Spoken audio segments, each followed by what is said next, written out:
नागरिकों के लिए एक समान संहिता टाइटल है ये, अनुच्छेद 44 में है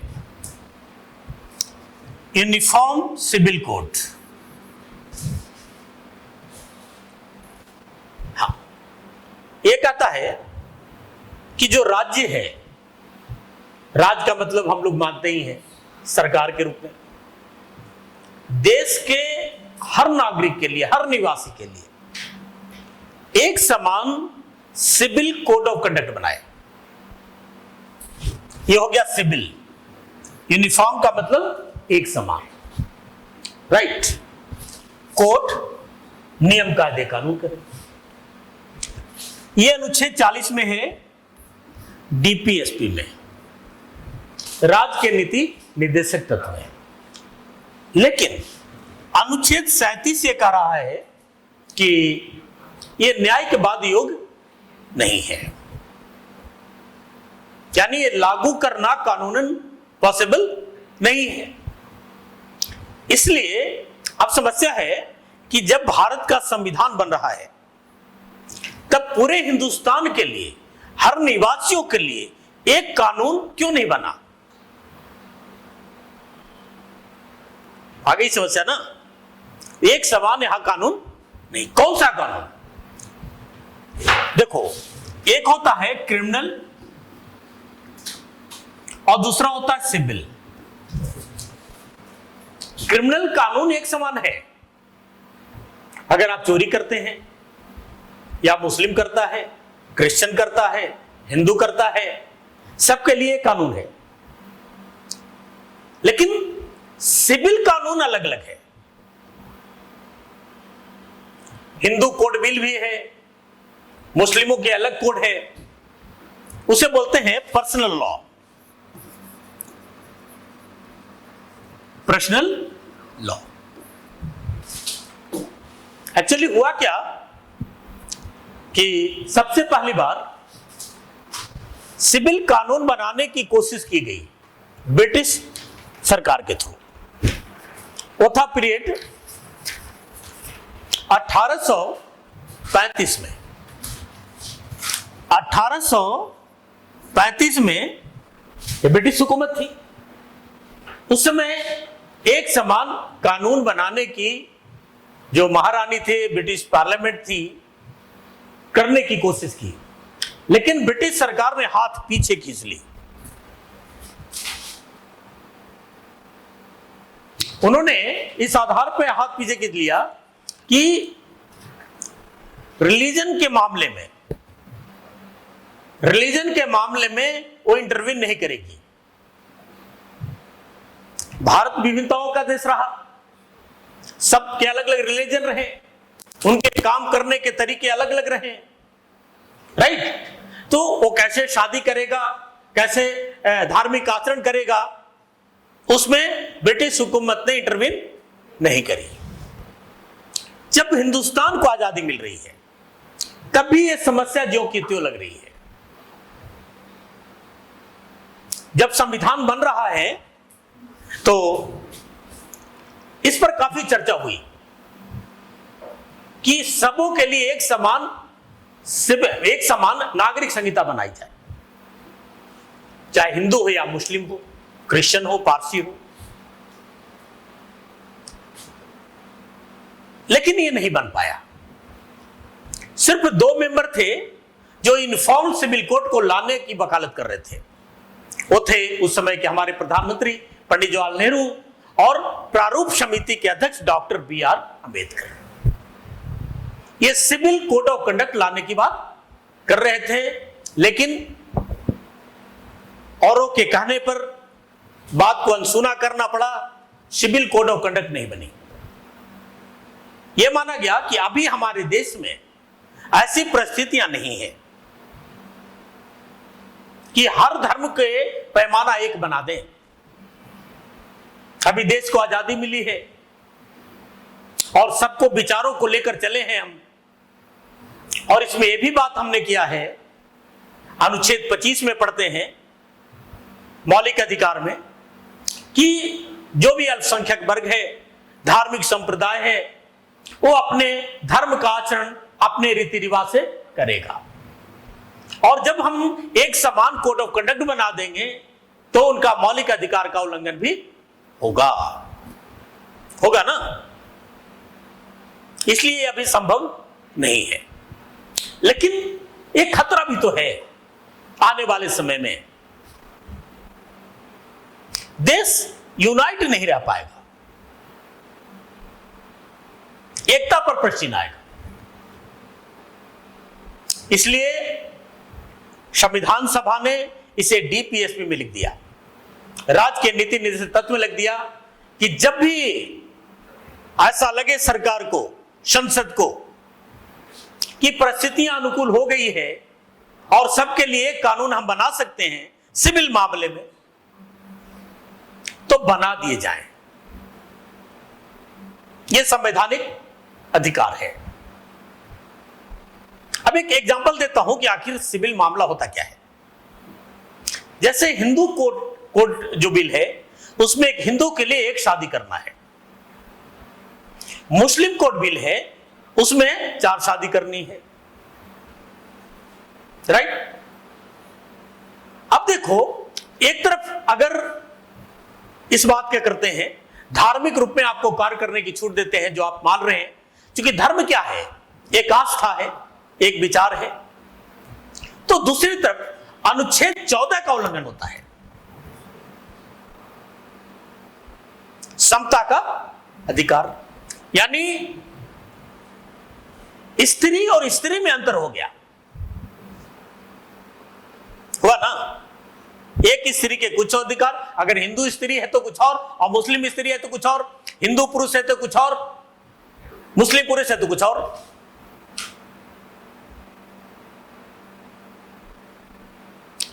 ये बहुत सारे केसेस आए, बहुत सारे केस की चर्चा करना पॉसिबल नहीं है, फिर भी 1-2 केस का चर्चा करूंगा मैं आपको इसे समझाने के लिए। ये ऐसे मानिए, एक एग्जांपल से और समझाता हूं, क्योंकि सिविल केस है, ये क्रिमिनल केस नहीं है। अगर कोई हिंदू स्त्री पुरुष में डिवोर्स होता है, पति पत्नी में डिवोर्स होता है, तलाक होता है, तो जो पुरुष है स्त्री को क्षतिपूर्ति देगा, कंपनसेशन देगा ना।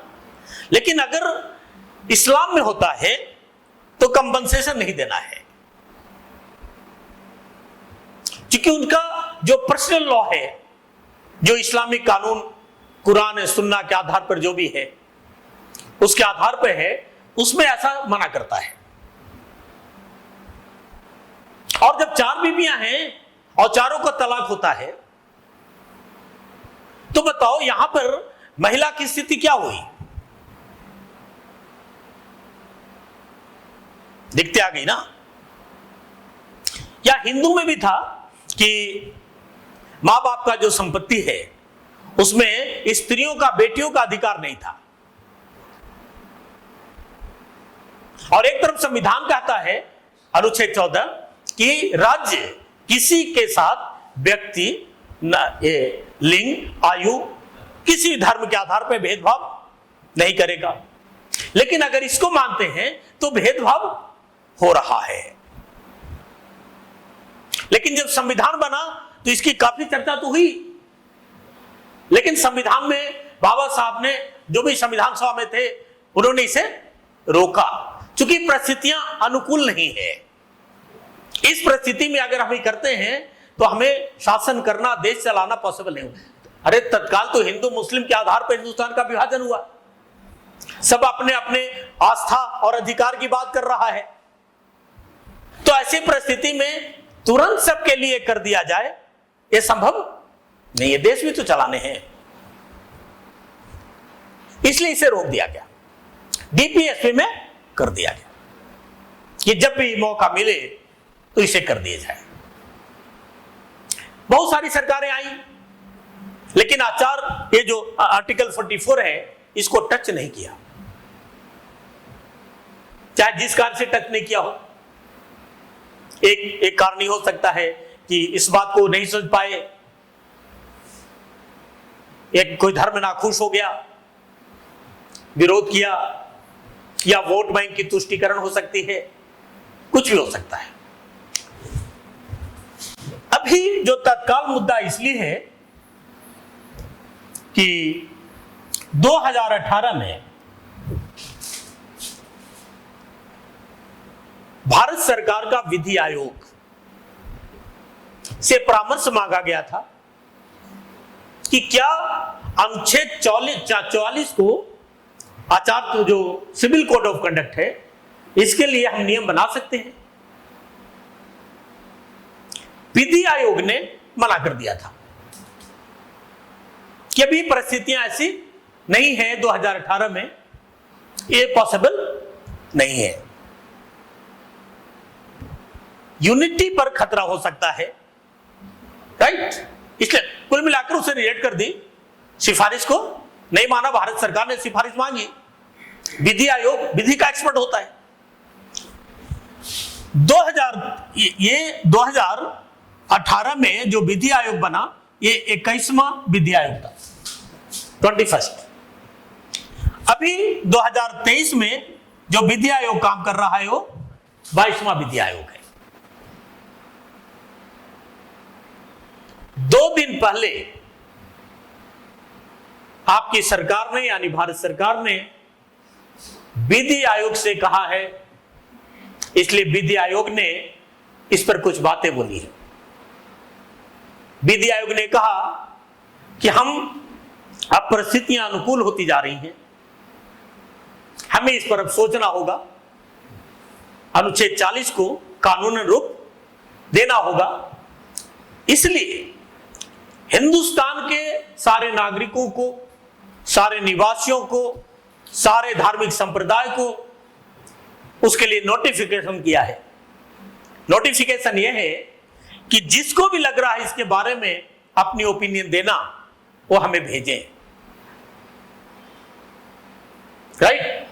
उसकी वेबसाइट है, मेल है, नेगेटिव पॉजिटिव जो भी आपको लग रहा है, किसी भी देश के नागरिक, हिंदुस्तान के नागरिक, धार्मिक संप्रदाय, पंडित, पुजारी, मौलवी, सिख, पारसी, जो भी जिसको लगे वो अपने विचार भेजें, और उन्हें कुछ बात पूछनी है, बहस करनी है, वो भी आए और अपनी बात रखें, ताकि हम समान नागरिक संहिता के बारे में कुछ सोच सकें,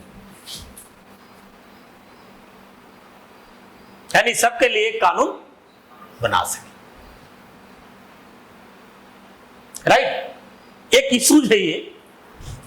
अब देखो क्या है कि ये यूसीसी है, ये बात संविधान निर्माण के पहले भी लागू नहीं हो पाया। अंग्रेजी की हुकूमत ने सिविल कोड ऑफ कंडक्ट नहीं बना पाई, उन्हें तो ऐसे भी धर्म के आधार पर डिवाइड करके ही शासन करने थे, इसलिए हिंदू के लिए अलग कानून, रिजर्वेशन, संरक्षण की बात करते रहे। आजादी के बाद हमारे साथ परिस्थितियां ऐसी नहीं थी कि सबों के लिए सिविल लॉ एक बना दें। पर्सनल लॉ अलग है, Hindu marriage act, Christian marriage act, मुस्लिम मैरिज एक्ट, सक्सेशन एक्ट, बहुत सारे कानून हैं, उसके आधार पे काम होता है। अब और आज की जो सरकार है भारतीय जनता पार्टी की, इनका चुनावी मैनिफेस्टो रहा है, चुनावी घोषणा पत्र शुरू से ही रहा है, आज से नहीं रहा है। उनका चुनावी घोषणा पत्र रहा है कि जब उसकी सरकार आएगी तो आर्टिकल 370 को हम हटाएंगे, जो हटा दी, राम मंदिर बनाएंगे, बना दी, और यूनिफॉर्म सिविल कोड हम लाएंगे। इसलिए 2018 में भी भाजपा की सरकार थी, नहीं भाजपा की नहीं थी ना, भाजपा की थी, राइट। तो भाजपा की थी, तीनों ने विधि आयोग से परमिशन लिया, परामर्श लिया, मना किया, नहीं हो पाया। फिर भारत सरकार ने अभी दबाव बनाई है, यानी रिकमेंडेशन मांगा है। अब विधि आयोग इस बात को आगे बढ़ाया है, देश से रिकमेंडेशन मांग रहा, इसलिए चर्चा का विषय है। एक दिन पहले प्रधानमंत्री नरेंद्र मोदी जी ने भी बताया है कि हम इसके तरफ काम करना चाह रहे हैं, राइट। अब एक ये इशूज है, इशूज ये है आर्टिकल 14, आर्टिकल 15, आर्टिकल 25, आर्टिकल 26, ये सारी चीजें मैंने आपको पढ़ा रखा है मौलिक अधिकार में। धार्मिक स्वतंत्रता का अधिकार है ना, अब जब सब एक के कानून बन जाएंगे तो फिर धार्मिक स्वतंत्रता का अधिकार का क्या होगा? उसमें आपने लिखा है ना कि आप जो भी काम करेंगे अपने धर्म के प्रक्रिया, आस्था, क्रियाकलाप के अनुसार से करेंगे, राइट?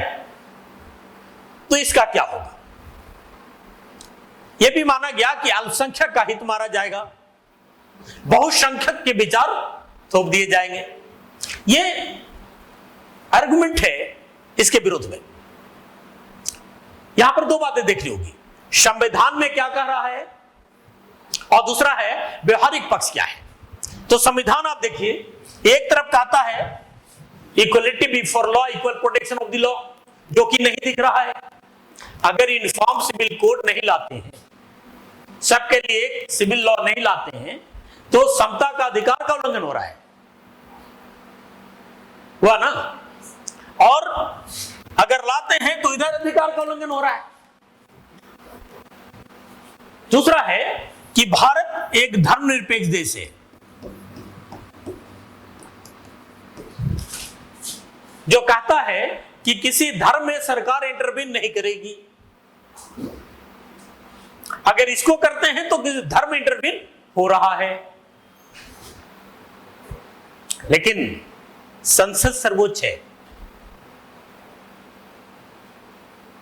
संविधान ने संसद को अधिकार दिया है कि संविधान में संशोधन कर सकती है। जब परिस्थितियां अनुकूल होने लगी, उसे लगे तो इसे काम कर सकती है। यह केस आता है, एक शाहबानो केस है और सरला मुदगल केस है। 1985 में एक मुस्लिम महिला थी शाहबानो, उनके पति ने तलाक दे दिया था, तो सुप्रीम कोर्ट गई थी।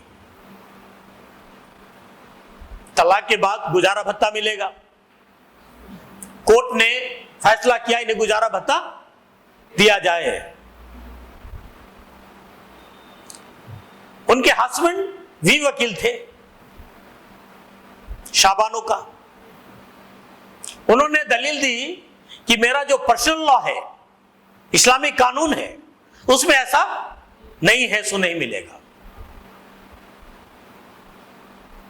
यानी इस कोर्ट हार गई। पर्सनल कानून, क्योंकि ये संविधान ने अधिकार दिए हैं, वे पर्सनल कानून भी तो कानून है, संसद ने दी है, इस आधार पे नहीं मिलेगा।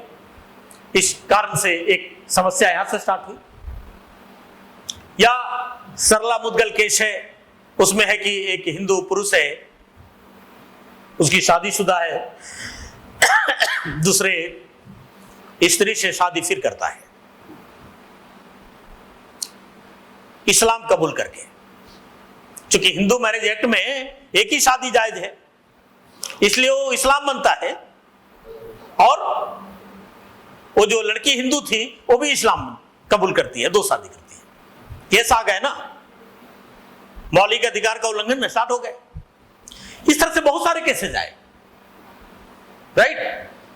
इसलिए भारत सरकार अभी इस बात की कोशिश कर रही है, माहौल बनाना चाह रही है कि सबके लिए कायदे कानून बनाया जाए। आप संपत्ति का अधिकार है ना? तो हिंदू के अनुसार से स्त्री का कितना संपत्ति जाएगा, मुस्लिम के हिसाब से कितना होगा। या आपके 4 बेटे हैं, तो चारों में से एक परंपरागत हिंदू कोडविल में है, जो बड़ा बेटा है उसे संपत्ति का अधिकार ज्यादा मिलता है, छोटे को कम मिलता है। ये मान के चलता है कि घर के निर्माण करने बढ़ाने में बड़ा वाला पहले था तो ज्यादा योगदान दिया है, छोटे वालों ने कम योगदान दी है। तो इस तरह से बहुत सारे हैं जो हिंदू कोड बिल में भी है, मुस्लिम कोड बिल में भी है, क्रिश्चियन कोड बिल में भी है। केवल न केवल शादी का, पुत्र का उत्तराधिकार का कानून, संपत्ति का कानून, सबका अलग अलग है। इसलिए भारत सरकार यूनिफॉर्म सिविल कोड लाकर सबको एक समान करने का प्रयास करिए और अच्छा भी रहेगा। अच्छा नहीं, एकदम बेहतरीन होगा। अब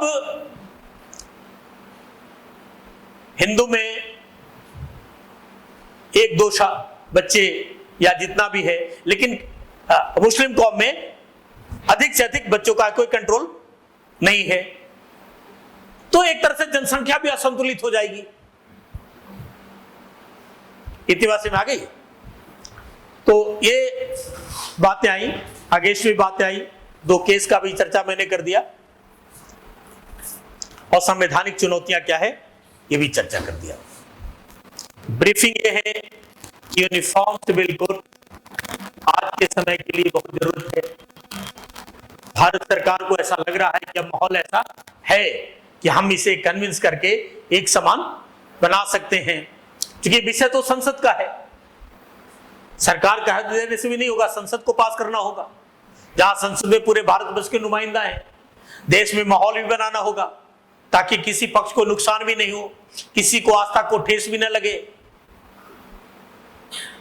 राइट। और हम आर्टिकल 14 के अनुसार भी काम कर सके, क्षमता का अधिकार लाएं। यहां पर समता नहीं दिखता।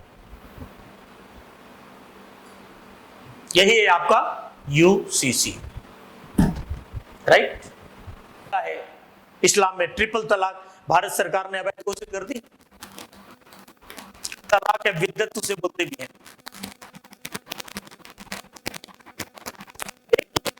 बहुत सारी कुप्रथाएं भी हैं। इशू ये आता है, जैसे हिंदू मैरिज एक्ट में जो पर्सनल लॉ है कि आप तलाक आपने दे दी और उसकी जो कंपनसेशन है वो भी दे दिया, आप स्वतंत्र हैं, जहां चाहें फिर जाएं या शादी करें, है ना। लेकिन मुस्लिम पर्सनल लॉ में कुछ और है। अगर आपने तलाक दे दी और फिर दोबारा शादी करना चाहते हैं तो एक प्रथा है हलाला, जिसे आपको पहले दूसरे मर्द के साथ शादी करनी होगी, निकाह करनी होगी, उसके बाद फिर आएंगे आप, यानी छुटकारा नहीं है। या इस कानून में देखो पुरुष को काफी अधिकार है, स्त्री को अधिकार नहीं है। एक समान नहीं हुआ ना, एक तरह से स्त्री को खरीदा बेचा गया। लेकिन राज्य कहता है कि वो निवासी है, इसलिए धर्म के चश्मे से नहीं देखना चाह रहा है, ताकि सबको एक कानून दिया जाए, एक पारितोषिक दिया जाए। बात समझ में आ गई? क्या समझा बताओ यार? हाँ, ये क्रिमिनल लॉ नहीं है, सिविल लॉ है, और हिंदुस्तान में हर धर्मों के लिए अलग कायदे कानून है। भारत सरकार एक ऐसा कानून लाना चाह रही है इस आधार पे, डीपीएसपी के आधार पे, कि सबके लिए एक कानून हो। जो तलाक का तरीका इस्लाम में हो, इस्लाम महिला हो या क्रिश्चियन महिला हो या हिंदू महिला हो, सबको एक तौर तरीके हो। गोद लेने के भी तरीके एक तरह के हो, जिसमें किसी का हित न हो, एक समान इक्वलिटी आए।